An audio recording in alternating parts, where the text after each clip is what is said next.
So today guys, magre-review tayo ng Conway onboard computer gauge. Dito ko siya nilagay. Ito pala yung box niya.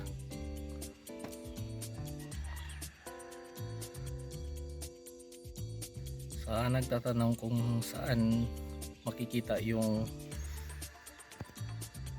OBD port ng DA17, so papakita ko sa inyo kung saan yan siya nakasaksak. So dito yan siya nakasaksak guys. So yan siya nakasaksak. Dito yan siya katabi ng fuse box. Ito yung fuse box. So ito yung ODB port ng DA17. So tatanggalin muna natin. So guys, natanggal ko na yung ODB port. Ito yung ODB port ng DA17. Dito yan, katabi ng fuse box. Ito yung fuse box. So sa nagtatanong, dito lang po yan makikita. So ito na wire, sa galing ito doon sa Conway. So pinagapaan ko po yung wire ng ODB port ng Conway papunta dito guys sa taas. Dito yan siya nakasaksak. So sa likod. So ikabit natin guys, balik natin kabit.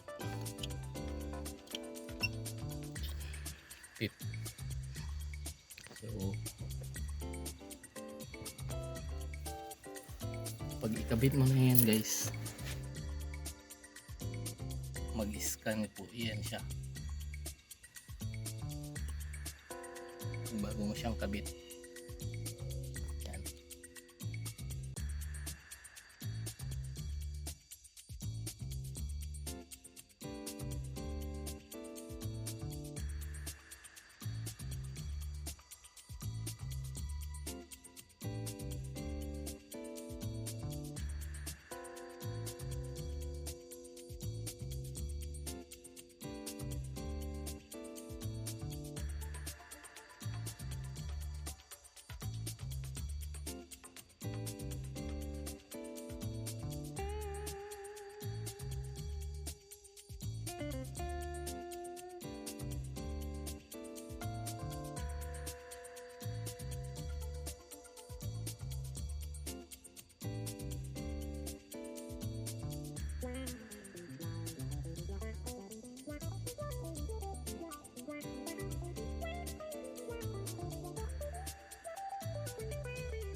So tapos na siya i-scan guys. So natin yung engine ng DA17.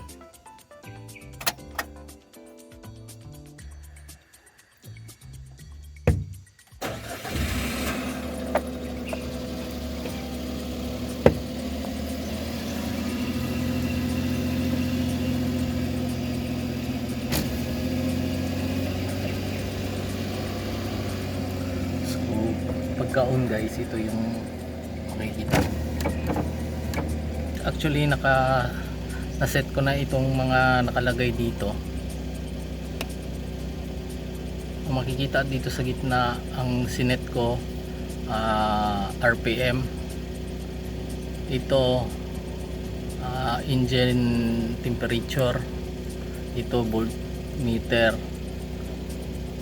Ito total fuel consumption. At saka ito Parang sa map sensor yata ito. So sa nagtatanong guys kung paano ito i-set, may mga button yan sa dito, escape, up, down at saka okay. So press mo lang itong dito, yung dalawa kahit saan dyan, magsiselect yan siya. So ito nagbiblink yung sa RPM. So paano yan siya i-set? So dito yan, long press mo lang yung okay. So dyan RPM nakalagay.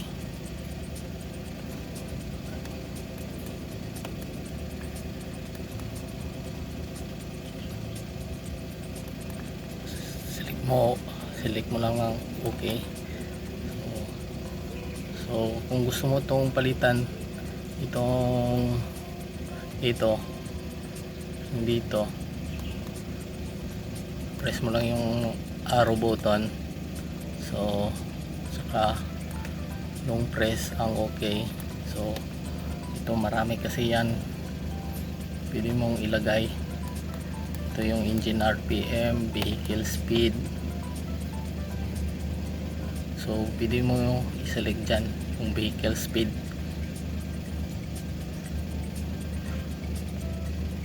So click OK mo yan. Madali lang po siya i-operate. Ang kagandahan nito guys sa RPM nya. So try natin i-RPM siya. Pag umabot siya ng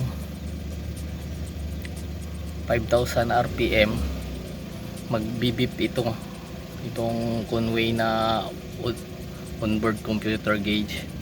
So try natin na.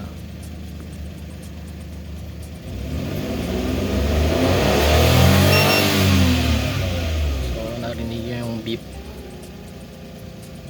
Ulitin natin.